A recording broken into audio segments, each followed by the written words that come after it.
حضرت ابو علی روزباری رحمت الله تعالی علیه فرمایي چې یو کس د حضرت جنید بغدادي رحمت الله تعالی علیه د وړاندې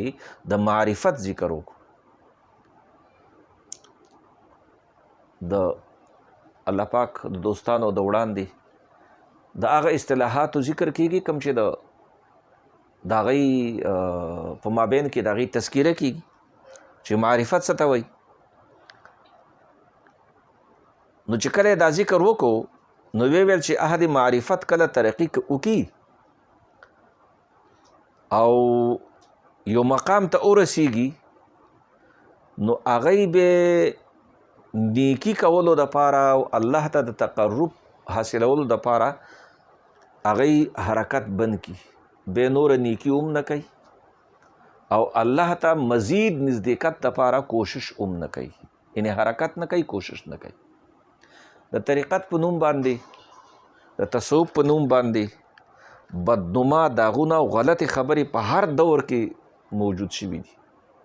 نو دا یو خبره د حضرت جنید بغدادي رحمت الله تعالی علیه د وړاندې مو شوه، خو چې کوم اهل حق وي او د هغو د وړاندې غلطه خبره وشي نو هغې په هغې باندې چوپ کیږي نه، د هغې رد به کوي. حضرت جنید بغدادي رحمت الله تعالی علیه ورته وایي چې دا خبره پرېږدوه، آینده دپاره د معرفت او د اهل معرفتو په حواله باندې دا خبره ونه کړي. وایي که چېرته یو سړی داسې شي چې هغه د معرفت دعویدار شي چې دا خو عارف دی، د ده سره معرفت دی او دا نیکی پریدي او الله ته د تقرب د حاصلولو لپاره کوشش پریدي، د ده نه ماته هغه کس بهتر دی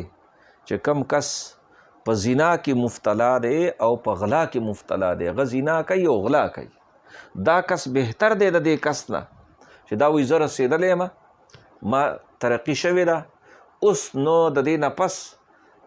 زما نه نیکۍ ته ضرورت شته دی او نه د دې نه پس چې کوم دی زما الله ته مزید قرب حاصلول دپاره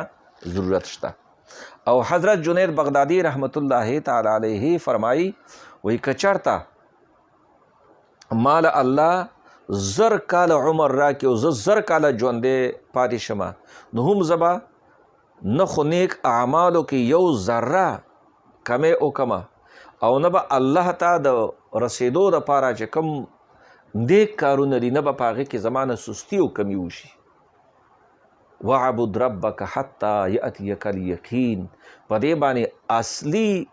معنا سره عاملین هغه اهل طریقت اهل تصوف دي. دا یو غلطه پراپګنډه ده د اهل طریقتو په حوالې سره او بیا خاص کر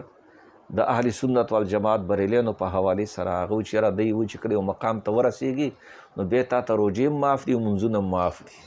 نو دا غلطه خبره ده، نه مونځ معاف دی، نه روجه معاف دی، نه داسې تصور شته دی، نه داسې فکر شته دی، نه دا د تصوف حصه ده، نه دا د سنیت حصه ده، نه دا د اعلی حضرت د تعلیماتو حصه ده، نه زموږ په محافلو مجالسو کې د داسې خبرو گنجایش ده.